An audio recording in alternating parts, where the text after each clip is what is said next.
Dr. Johannes Geiss, a true explorer. The scope of his research has changed not only our view of the Earth, but of our solar system and the universe itself. This year, we celebrate his 80th birthday. We celebrate as students, in honor of the nearly 450 publications in which his work is summarized for future generations. We celebrate as scientists.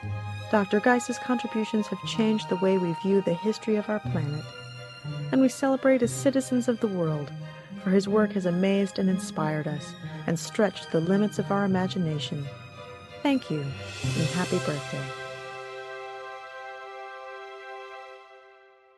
Dr. Johannes Geiss has spent over 50 years devoted to the pursuit of a deeper understanding of our world and ourselves. He has contributed to 12 space missions, studied countless meteorites from the Moon, Mars, and beyond, probed the solar wind. His work has even touched the surface of the Moon itself. Born in Göttingen, Germany in 1926, he spent most of his professional career in the quaint Swiss capital of Bern. I would say my old home was Pomerania, and my new home is Switzerland. And when you think of your youth, that's a very strong feeling about home, that's Pomerania. When you think where you worked all your life and created a family and have children and so on, that's Switzerland. Dr. Geiss has had a powerful effect on both the university and the city of Bern. The impact of Johannes Geiss for Switzerland and for the reputation of its science programs are hard to measure. He really started putting Switzerland on the map. The labs that Switzerland has today are unprecedented. They're the best calibration labs for ion optics instruments in the world. And these facilities really arose out of Geiss's efforts at the University of Bern. I was a representative for all physics and astronomy students. I voted for professors that were being hired. I interviewed these professors together with student committees. One day I asked some faculty member, how come that we have this right? It just seemed unusual and unbelievably, modern. And the answer was clear. Johannes Geiss, when he was a rector, gave students the right to vote in these very important decisions of the university. From the sun to the moon, from glaciers to meteorites, from the Earth to the ends of our solar system, the breadth of Dr. Geiss's research escapes easy classification. According to Aristotle, everything in existence was composed of 4 elements: earth, water, air, and fire, combined to form all substances. Dr. Geiss has studied each of these, and it is from this vantage point that we will attempt to organize and review his myriad contributions to science. Earth, the substance of our world and the building block of the universe. In 1945, Dr. Geiss enrolled at the University of Göttingen, working on solid-state physics under the Nobel Prize-winning physicist Professor Max von Laue. Von Laue won the Nobel Prize for the discovery of X-ray diffraction, an important step in understanding the formal symmetry of crystals. Graduating in 1950, he joined the group of Dr. Wolfgang Paul, inventor of the Paul trap.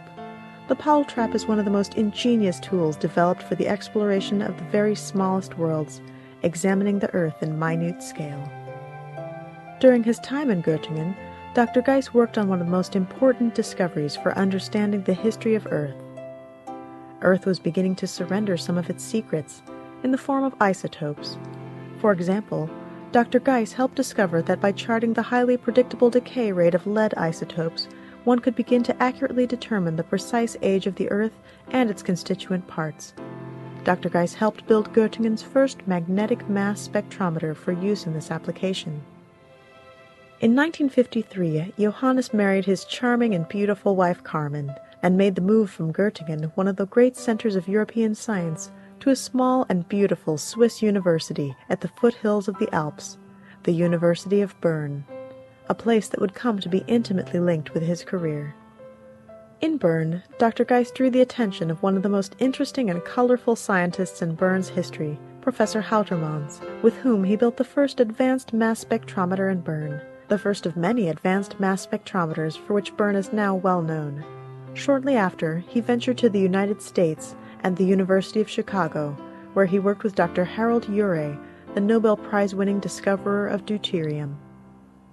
It was in Chicago that Dr. Geiss began working with rocks from other worlds. He was interested in the application of isotopic dating methods to meteorites and worked on a wide assortment of specimens, including the famous Shergati, one of the first meteorites discovered of Martian origin. Meteorites are messengers from the early age of the solar system, and in investigating these extraterrestrial artifacts, he made important discoveries about the age and history of our solar neighborhood. Water, the cradle of life and the lifeblood of our planet. Chicago is also where Dr. Geiss began his exploration into water. Just like lead, oxygen comes in more than one form. There's oxygen with 16 nucleons, which makes up over 99% of the oxygen on Earth. But there is also oxygen with 17 and 18 nucleons. When studied together with Urey's recently discovered hydrogen isotope deuterium, these isotopic ratios provided powerful tools for investigating the global water cycle.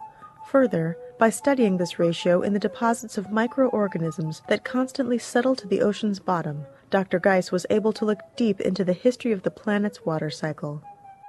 The American continent provided a number of adventures during this time. We had an invitation to give a talk, an invited talk, at the Geological Congress in Mexico City. And we went there with Begeman's car and drove.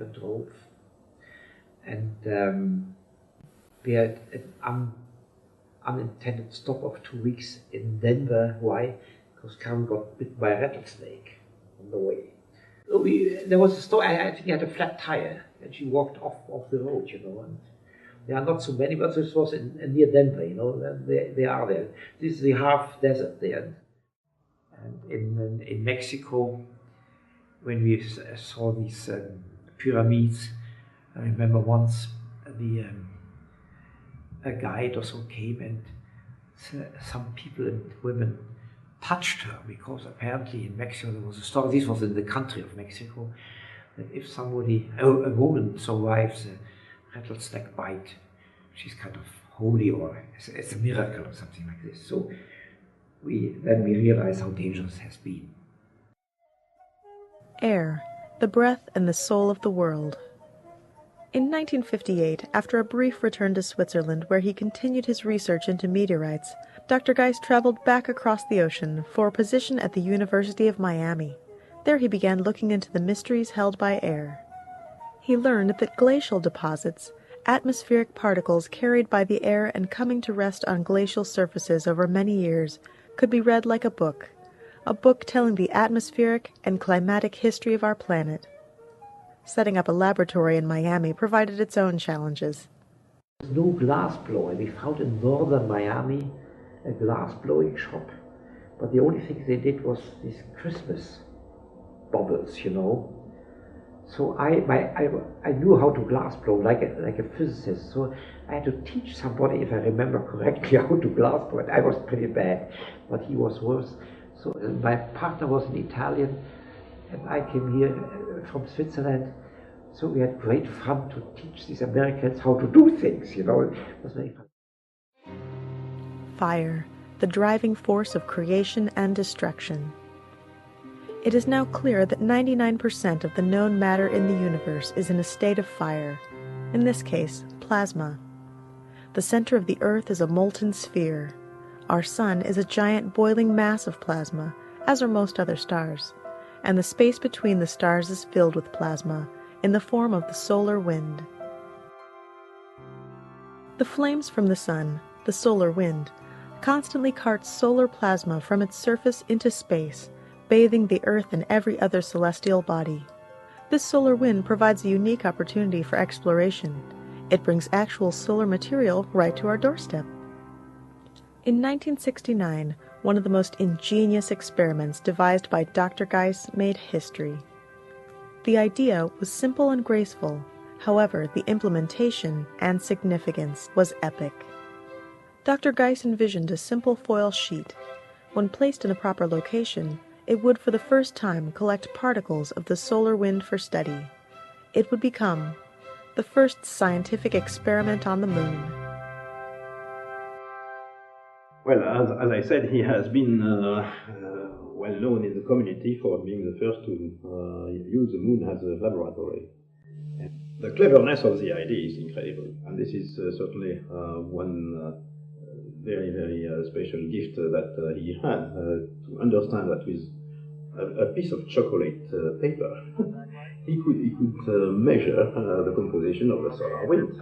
And this is one reason why I think he was nominated for the Nobel Prize, because this is a very clever thing. And for the first time, you measure in situ the composition of the solar wind. You use astronauts. He's one of the few people in the science community who thinks that astronauts are useful. But they have been very useful for him.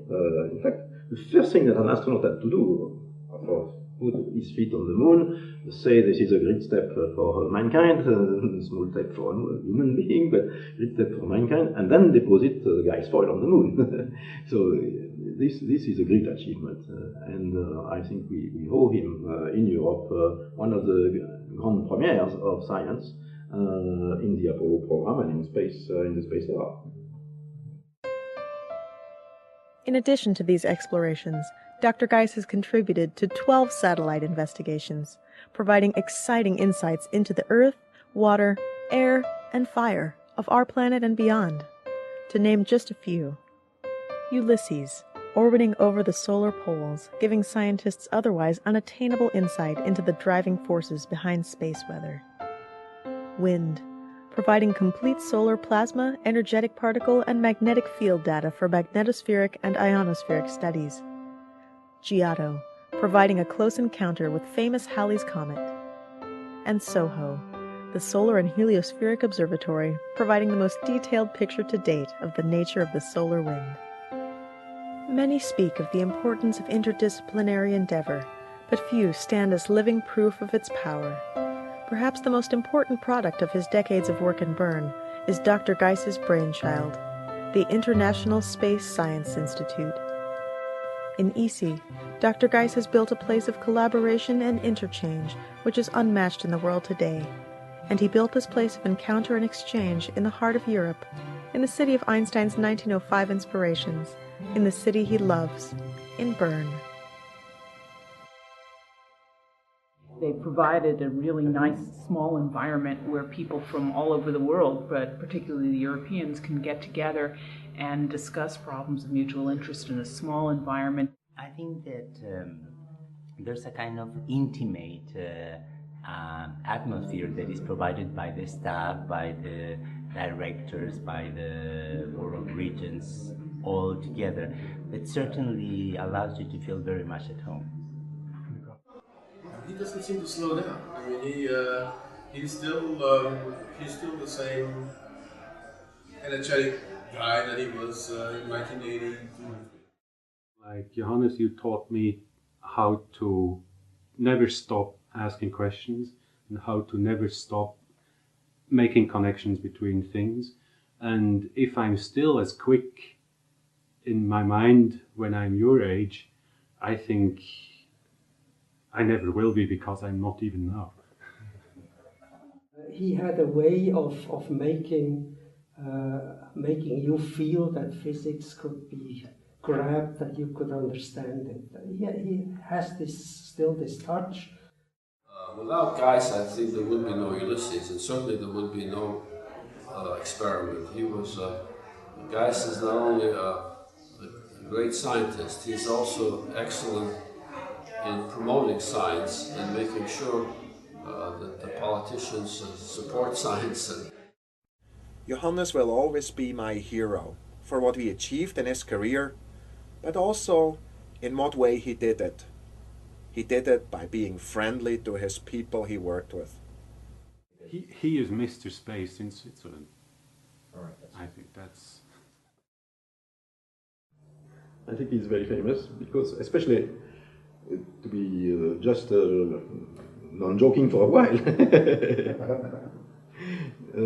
this institute is involved in space science.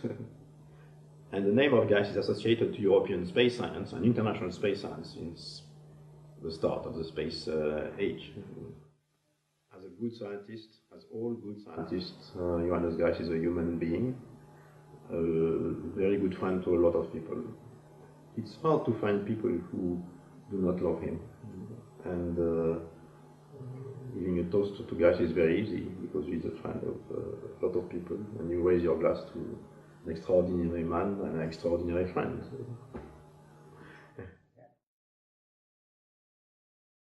With this, we congratulate Professor Johannes Geiss for his 80th birthday. There are many physicists and many PhDs. There are literally thousands of talented academicians, astrophysicists, and Nobel Prize winners, but there are few true explorers, people who break down the walls of ignorance and perception and see connections in our world that others don't see. On behalf of all of us who have had the pleasure of working with you, we thank you.